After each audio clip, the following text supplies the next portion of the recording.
Hey guys, and welcome back to another video. Today we are going to be taking a look at this, which is the NECA Friday the 13th, the final chapter, Ultimate Jason Voorhees reissue. Yeah, now you guys know that I love my reissues because I was fortunate enough to miss out on the originals, and so I get these awesome updated versions. So taking a look at the packaging to start off with, you have the original movie poster, I believe this is. Very cool movie poster. On the side you have this figure art of the character, along with the title. As always, NECA Real Toys. Same on the other side. On the back you've got a very nice background with some publicity images of the figure. I will say, though, this packaging does seem to be a little bit blurry, but this is definitely genuine because I got this from a genuine retailer. I'm just saying they could have done a better job with the graphics on this. It does look a bit fuzzy here and there. Get this to focus. After his revival in a hospital morgue, the hockey mask murderer fixes his vengeful attention on the Jarvis family and a group of carefree teenagers who are very irritating. Young Tommy Jarvis, a very annoying character, is an aficionado of horror films with a talent for masks and makeup effects, which is impossible for someone of his age, but there you go. Has a diabolical Jason finally met his match? Well, the clue's in the title, really, isn't it? So you've got these awesome publicity photos of the original version of the figure, because they never update them. And here you have the reissued version displayed very nicely in this window box with a photo of the original version. Like I always point out, just look at the difference in these masks. This is the original one, just doesn't quite look right, and then you've got the reissue one which looks exactly as it does in the film. So let's get this guy out of the box. And so here's the man himself out the box, looking very, very awesome. In fact, very awesome. So let's take a closer look at him. If you guys have seen my part 3 review, which should be up on the channel before this is, then yes, you will pretty much know what a Jason figure is, and both bodies use very similar parts. In fact, you can tell that it is actually the same body, exact same legs, exact same hands, exact same arms. In fact, we'll just bring the part 3 reissue in. You can see there's quite a few similarities, but I think most of the differences tend to come with the shirt and the heads. So as you can see, the part 3 Jason does have a hunchback, whereas the part 4 Jason doesn't. And they both have different masks and different head sculpts. I think that's obvious, but you know, exact same hands on both sides, exact same legs, just painted slightly different colours. I'm not really sure how his trousers change colour, but then I'm not really sure how his shirts completely change between films. But yeah, there's always been a bit of a continuity problem with this franchise, you know, especially after part 7. That was the last one that truly cared about the continuity. But yeah, this is an awesome figure. Now, for many people, this is the definitive design of Jason, and I can see why, although personally I do prefer the part 3 and the part 7. That's just me personally, but honestly, seeing this as an action figure, it really does sell this design. I think NECA have done a terrific job. And once again, we just take a look at this awesome mask. So you see the nose weathering is really more apparent on this version than the part 3 version. This mask is much more darker, like it's been very dirtied. The chevrons have almost completely faded on it compared to this one. And of course, where the axe has gone in, you've actually got a split down the mask, which I actually never noticed until I looked at screen grabs from it. So very cool. The mask sits on his head very well.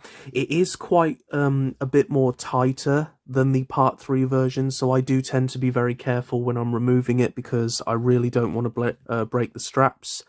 But everything seems to be on good and tight. So we'll take a look at his articulation. So you can move the head from side to side. It would be able to do a 360, but I wouldn't do that, especially with the mask on. You can look really far down, which is nice, and you can actually look quite the ways up, but once again, just be careful when maneuvering the head when you have the mask on, because, you know, you don't want to break the straps, as I've said. You can bring the arms not really to 90 degrees. In fact, the furthest I can get them is about 45 degrees, mostly because they're hindered by the shirt. You can't really do a full 360 because you don't want to stress this PVC piece. There is a full rotation at the elbow, as well as a 90-degree bend as well. You can do a full rotation, but just be careful, although I don't really know why you'd want to do a full rotation, to be honest. The hand can do a full rotation easy, and just like the part 3, you've got the up and down and side to side, so you can maneuver it however you want to. There is a full 360 at the waist, but I can never get these joints to work.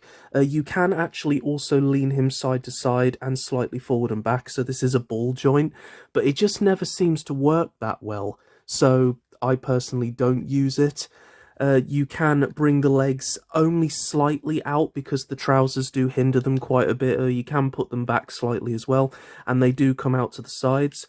There is also a swivel on both the legs, so you can adjust them if you so wish. I remember this didn't work when I first got it out the box, so a bit of heat from a hairdryer will do it. There is a good 90-degree bend at the knee, and there's also a rotation at the knee joint if you want to adjust that. And lastly, there is a rotation at the foot and a slight pivot, but it's not really that noticeable. But I have to say, this figure does stand very, very well straight out the box. You know, he does feel very solid. He's quite weighty. You know, the legs aren't flopping around all over the place, which is nice. Another huge positive about these reissues compared to the original. So we'll take a look at his accessories before we do the face reveal. The biggest accessory he comes with is a gravestone for Pamela Voorhees, which is very, very awesome. At rest, yeah. In a very, she didn't go in a very nice way. Nice speckled effect on the gravestone, plus you've got a sort of lighter grey wash, which is really, really nice, even on the bottom. You do have your alternate head, which I'll get onto shortly.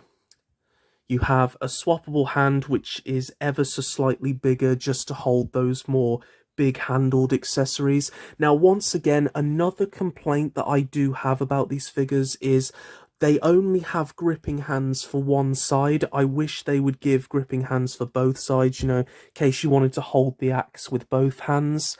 Like I say, he does come with an axe, so if you wanted to hold it with both hands, that would be nice, but because he only has a gripping hand on one side, you can't really do that, so that's a shame. He comes with his trademark machete, which has a very nice blood effect on it. It's quite light, but this has been updated from the original version. He comes with the cleaver and the corkscrew from my favourite kill in the film. Hey, where's the damn corkscrew? Yeah, love that kill. He comes with a kitchen knife, which has a nice little bit of blood on the end of it. Not that I like knives with blood on them. Now I just sound weird. But it's got a nice gunmetal grey with a shiny red, sort of splatter, brown handle. No details with the silver things, but you know, it's okay for its size. And lastly, we have the first, I think it's the first kill of the film. We have the one with the saw. And yeah, it's quite a gruesome one, let's just put it that way. Sadly, mine is a little bit warped, but I'm sure with a bit of hot water I can fix that, no problem. So, a nice amount of accessories. Now, here's the bit that I'm really nervous about. Can I get his hand to pop? Oh, wow. Okay. Oh, that actually came off with no problem. So if you want to pop off his hand, it's simple. You've just got a little peg joint. But one thing I've noticed with NECA is the swappable hands never have as bigger peg holes as the ones that come attached. So I'm not sure if I'll be able to get this on or not. And I just want to be so careful. Wiggle it on. Okay, it's not too bad actually. It kind of just sits on there. I think because the hands are made of very soft plastic, that helps. That's a great idea. I think they should do that with the Predators, to be honest. I think they should make the hands much softer so they're more pliable. So, you know, you don't run the risk of breaking the peg all the time. But I'm not going to lie, these are not my favourite type of pegs. I mean, just look at that. It's teeny tiny little thing. You can barely even, like, the slightest amount of pressure, and I'd be really worried about that. So yeah, it is a little bit annoying, but this hand I would say is more to hold the buzzsaw, and like I say, because it's soft and pliable, you can actually very easily pry the fingers open, and then you get it holding the saw really well. I would also say it's good for holding the corkscrew because the corkscrew is slightly thicker. However, if we just pop his regular hand back on, hopefully that won't be a task at all. No, that's actually surprisingly easy, so that's good. It can hold his cleaver, I'm sure. Yeah, because it's nice and pliable, the fingers, you know, it's not really stiff. You can actually get his accessories in there really, really well, so that's fantastic. I'm really, really happy with that. Like I say, I think for this hand, it's mostly the saw, and I don't know, you might be able to get the corkscrew in his smaller hand. No. So this hand is very much for the saw and the corkscrew, but everything else, of course, is trademark machete. That slides into the hand, no problem whatsoever. So really, really happy with that. I think you can pop off this hand as well. Should just pop off nice and gently. Yeah, really well. And this will actually be a good thing because in the next Jason I'll be taking a look at, which is the dream sequence Jason, it comes with a special accessory that's actually meant for this figure, but I'll get onto that in the review. So we'll pop this back on for now. Hopefully I can with no issues. Yep, no issues at all. No, I'm really happy with that. Just as a bit of friendly advice though, guys, I recommend that you don't pop off the hands all the time. Yeah, otherwise you can have some disastrous consequences. So we're finally going to take a look at the man himself. So I'll try and recreate what Tommy does with the machete. Is it Tommy? No, it's the woman, isn't it? Yeah, she like... Hold on. So like I say, be very, very careful. What I tend to do is lift the straps up first. And it's like, yeah. Well, he doesn't fall back, but yeah. And then you just get that face reveal. And that is, can I just say, guys, this is just incredible. Let's try and get the light on it. That is just, the paintwork is just phenomenal. I absolutely love this. Yeah, and the sculpt work as well. Like, you got this nasty vein. You got the little strands of hair on the back, all these little freckles and things on the top. Got a very stringy, fleshy face on this side, and the teeth, very, very gruesome. I actually, at first, I was a bit annoyed because this eye's looking straight and that one's kind of just looking up, but I think, because he does have a dodgy eye, doesn't he? Like, both eyes are never looking exactly where they should be, so I'm actually quite happy with this. Really like that. And the axe gash, I do think there could be a bit more blood. I think on the original version there was a lot more blood. I just think it could do with a bit more red, but you know, it looks like it's really kind of healed a bit. But I love the lips. You've got slight pinkness on the lips. The teeth all very gruesome, and it all just blends into the neck really, really well. So as I said, the articulation is a lot easier to maneuver when the mask isn't on. So if you are going to articulate this figure, I'd recommend you take the mask off, get him in the pose that you want him in, and then put the mask back on. So just to kind of show you the mask on its own, very, very nice detail. Love the blood there and the straps. Got a nice, and the buckles at the back, nicely, neatly painted. And now for his alternate head, this is where the real fun comes in. So this mask actually isn't meant for this head, and that's the interesting thing. It's just how they chose to package it. So this mask is from slightly earlier in the film. As you can see, the chevrons haven't fully worn off yet, whereas this mask is later on in the film where it's really, really worn. So I'm not sure which one I prefer, but as I said, you can choose whichever one you want to have on that head. But of course, with this head, he doesn't really wear the mask at all, and that's his finished off head. So to pop that off, very simple, like a lot of these Jason reissue figures are. They've got very nice, simple heads to swap. Just clip that on properly. And now you've got this. So For those of you who haven't seen part 4, the final chapter, spoiler alert.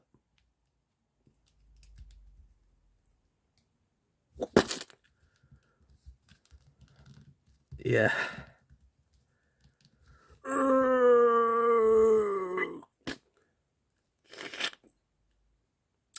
That's basically what happens. And yeah, that is grim. That is look at that. The only thing I would have liked is a lot more blood. I think they've kind of shied away from the blood a bit. I think I really would have liked it if it was like dripping down here. But like I say, you still have all the other details. This mouth is more. This mouth is closed. This mouth is open. He's got a very shocked face, as you would if you had a machete drive through you. But yeah, no, that is awesome. You know, I would really, if I had the money, guys, I'd buy 2 of these. You know, one for the mask and one to just have the machete just lodged into his head, because it's such a crucial scene in the franchise. You know, it's so memorable, and it holds in there really, really well. I think that's just grim. That's so cool. So like I say, if that's what you want to go for, you can, but just pop that back off. It is a cool head. I love that they include it, but I think for now we're going to stick with his more standard one, and we're actually going to put on the other mask, so the one from earlier on where the chevrons haven't quite worn away yet. Now, like I say, you just have to be careful when you're doing it, and just, you know, be patient, don't be forceful, and try, when you're doing it, try and line up the axe gash in his head with the mask, you know, just so you're getting it on as well as you can. That looks really nice. I'm really happy with this. So, you know, honestly, with the part 3, I think this guy is honestly a contender for my favourite. Overall, I think these guys are absolutely awesome. And like I say, if you're a Friday the 13th fan, you know, most people tend to consider Final Chapter the best film. And, you know, for me, it's the last 30 minutes that are amazing. It's when Jason actually starts doing stuff. You know, the first hour is kind of boring to me, but, you know, it's the last half an hour I absolutely love. So yeah, I can understand why a lot of people really like this one. But as a figure, I just think this is incredible, honestly. And I would say, like I said with the part 3, if you guys, even if you guys have the original, I would recommend that you pick up this reissue, you know, because the masks are just so good. Like, it's so perfect, it's so well done. And I think if you guys, like me, never picked up the originals, make sure that you are getting the reissue. And the best way to do that, I would recommend that you buy these in person. Don't order them online, because you could, you know, a lot of places could just be selling old stock. And, you know, there are a lot of places that aren't even aware that there are reissues. They just look at the box and just assume it's exactly the same thing. So, you know, as I say, I got this from the toy fair. I'm really happy I did, because I've wanted this guy for such a long time now. I'm very happy with it. Solid 8 out of 10 for me. I really hope you guys have enjoyed this review. Don't worry, there'll be more Friday the 13th reviews coming soon. As I say, I've got the Dream Sequence Jason, and then after that, it is just the Part 2 Jason and the 2009 reboot, and then I have all of the Jason figures. I'm really looking forward to NECA doing a Part 8 Jason, you know, and a Jason Goes to Hell Jason, because I love that design. The film's a bit iffy, but I love the design. So let me know down in the comments below what you guys thought of this, and, you know, are you planning on adding it to your collection? Stay safe and happy wherever you guys are in the world, and I'll see you all in the next one. Bye bye.